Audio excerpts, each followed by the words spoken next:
Berikut ini adalah panduan alur pelaporan EBS di SKDR.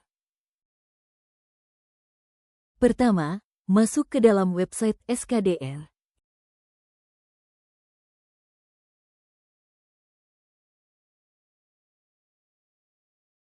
Kemudian, masukkan username dan password pada kolom yang tersedia menggunakan akun SKDR yang dimiliki.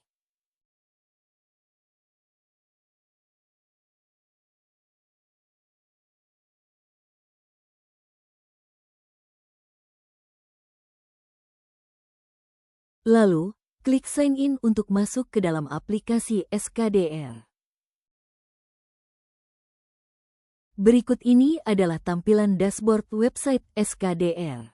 Terdapat grafik peringatan dini, serta capaian indikator kelengkapan dan ketepatan. Untuk melaporkan kasus atau rumor EBS di SKDR, klik menu SKDR EBS. Kemudian, klik formulir EBS. Klik plus tambah jika ingin melaporkan kasus di EBS. Berikut ini adalah tampilan formulir EBS, yang terdiri dari bagian informasi dasar, informasi penyakit, dan upload file.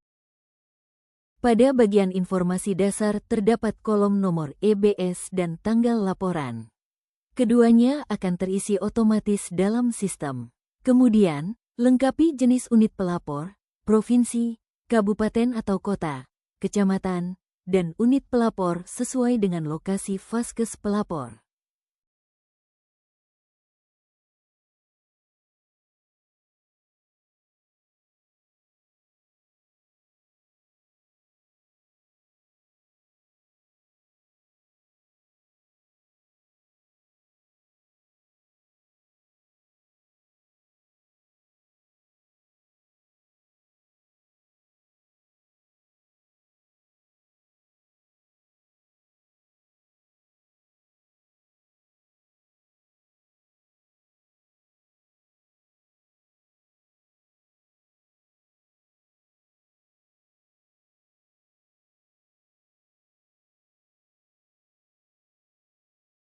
Lengkapi nama pelapor dan nomor telepon pelapor sesuai dengan data diri petugas yang melaporkan EBS.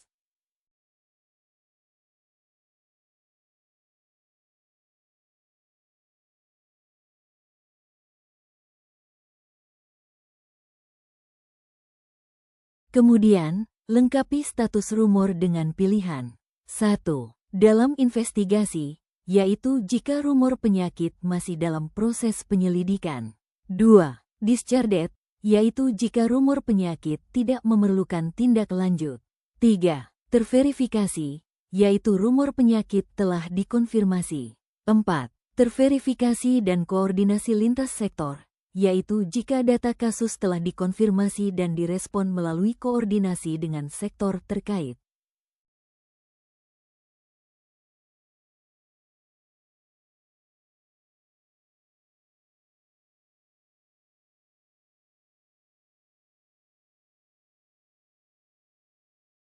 Isi tanggal rumor diketahui sesuai dengan tanggal saat petugas mengetahui adanya rumor tersebut.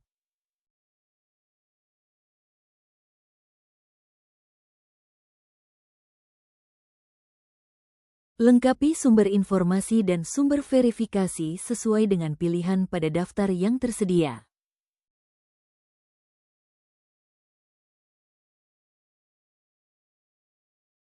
Pada bagian provinsi domisili kasus dan kota, kabupaten domisili kasus diisi sesuai dengan tempat tinggal kasus.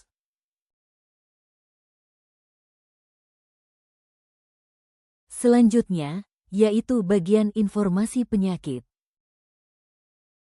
Pilih jenis penyakit rumor berdasarkan laporan awal rumor diterima. Klik Show SOP untuk melihat SOP setiap jenis penyakit.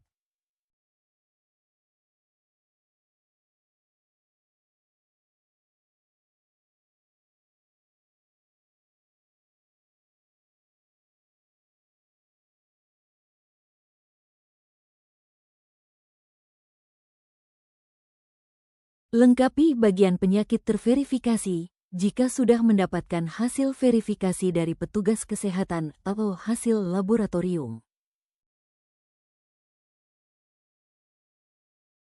Isi kolom jumlah kasus, jumlah kematian, dan data berdasarkan usia dan jenis kelamin sesuai dengan data kasus yang diperoleh.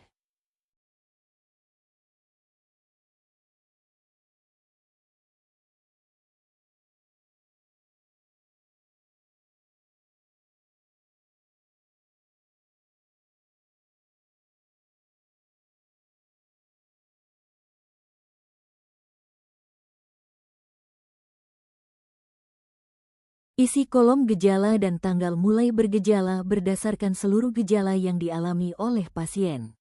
Misalnya, pada kasus suspek campak, pasien mengalami gejala demam, mata merah berair, dan ruam di seluruh tubuh.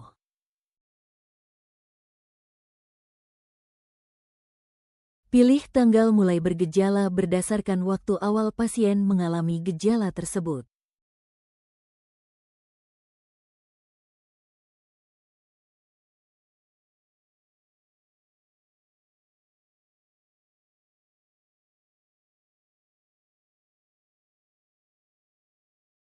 Isi kolom tanggal meninggal apabila kasus ditemukan meninggal. Kemudian, isi kolom tanggal datang ke vaskes sesuai dengan pasien mendapatkan pelayanan kesehatan di vaskes.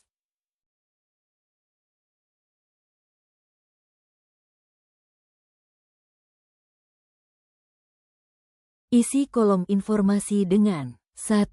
Jika kasus individu, diisi dengan data diri pasien, misalnya nama, NIK, nomor rekam medik, nomor telepon, alamat domisili, dan sebagainya. 2. Jika kasus klaster, diisi dengan jumlah kasus, kelompok umur, kelompok jenis kelamin, alamat kasus, dan sebagainya.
Bagian data pendukung hanya dapat diisi untuk kasus GHPR. Pilih tanggal gigitan dan lokasi gigitan sesuai data riwayat gigitan yang diperoleh. Pilih jenis HPR atau jenis hewan lainnya sesuai dengan data riwayat gigitan. Isi status HPR sesuai dengan kepemilikan hewan peliharaan.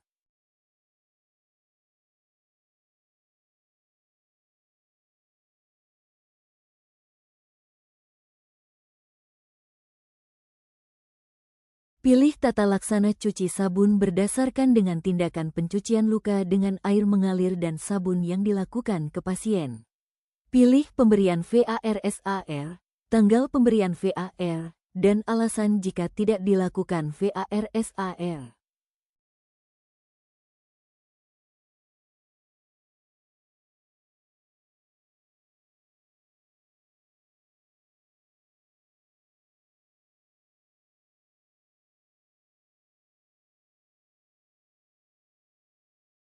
Pada bagian kondisi hewan HPR pilih sesuai dengan pilihan kondisi hewan, misalnya mati, hilang. Kemudian, pilih pekerjaan sesuai dengan jenis pekerjaan pasien. Selanjutnya, isi bagian dukungan laboratorium jika pasien dilakukan pemeriksaan lab. Isi kolom diperiksa lab dan jumlah orang diperiksa sesuai dengan total kasus yang dilakukan pemeriksaan laboratorium. Pilih tanggal pengambilan spesimen, tanggal pengiriman spesimen, dan tanggal hasil lab sesuai dengan timeline awal pengambilan spesimen sampai hasil lab diberikan ke Vaskes atau Dinkes. Kemudian, isi kolom hasil lab dan jumlah orang hasil lab positif sesuai dengan data hasil lab yang diterima.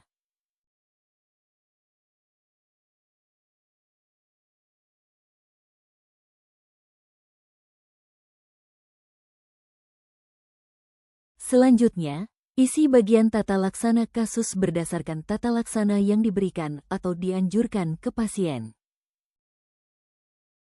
Pilih ya jika pasien diberikan tata laksana kasus.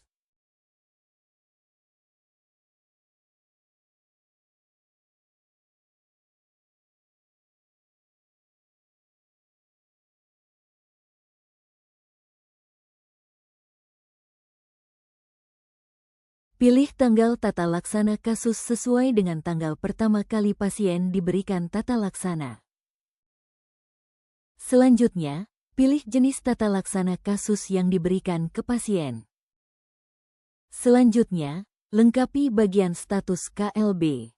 Pilih ya jika kasus memenuhi kriteria KLB. Kemudian, pilih ya jika terdapat formulir W1. Selanjutnya pilih ya jika terdapat SK KLB yang dikeluarkan oleh pejabat berwenang. Kemudian, pilih tanggal KLB dimulai atau dinyatakan, sesuai dengan form W1.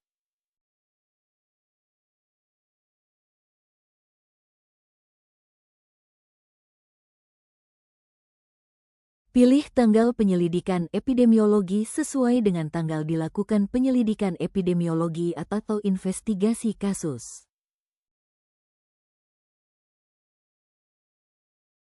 Pilih mobilisasi TGC dan tanggal mobilisasi TGC jika ada keterlibatan tim gerak cepat untuk tindak lanjut KLB.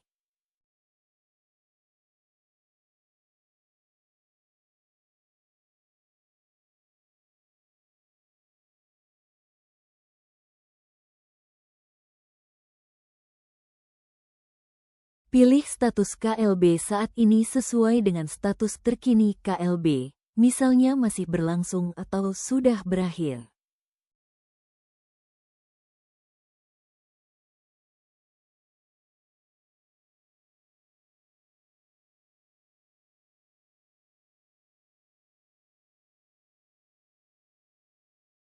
Pilih tanggal KLB berakhir sesuai dengan tanggal KLB dinyatakan berakhir atau dicabut oleh Dinkes atau Sudinkes. Isi nomor ID KLB sesuai dengan nomor ID EBS kejadian KLB yang berhubungan dengan laporan ini.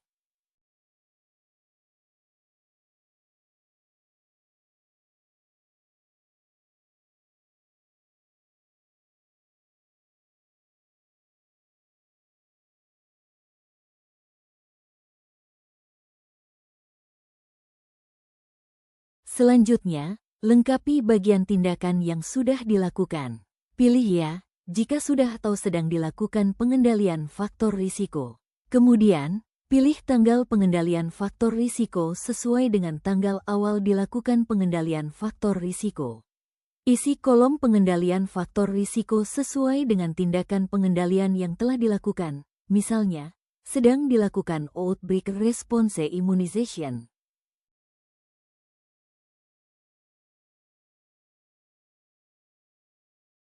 Kemudian, pilih ya jika dilakukan komunikasi risiko, misalnya penyuluhan atau edukasi di masyarakat. Pilih tanggal penyuluhan, komunikasi risiko, sesuai dengan tanggal awal dilakukan komunikasi risiko. Pilih koordinasi lintas sektor atau lintas program, jika telah dilakukan koordinasi dengan sektor atau program terkait, misalnya Dinkes atau Sudinkes.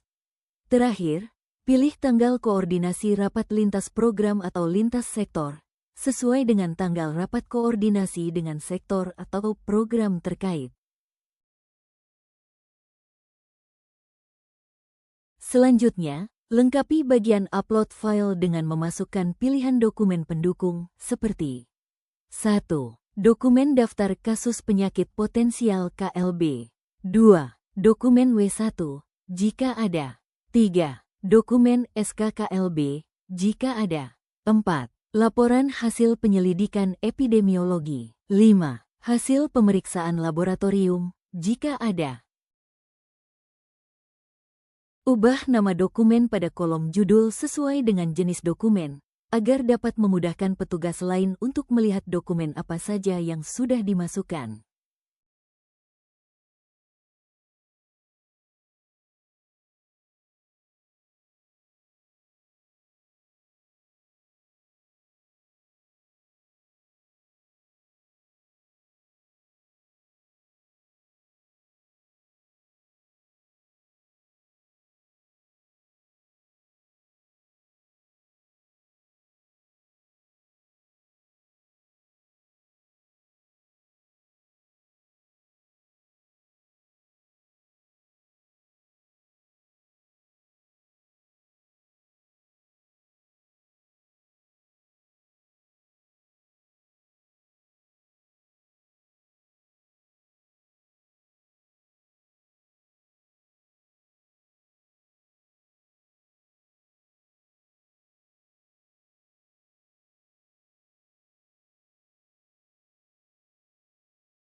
Apabila dokumen hasil pemeriksaan laboratorium atau dokumen pendukung lainnya diterbitkan beberapa hari setelah kasus dilaporkan dalam EBS, dokumen tersebut dapat dilengkapi dan ditambahkan di kemudian hari.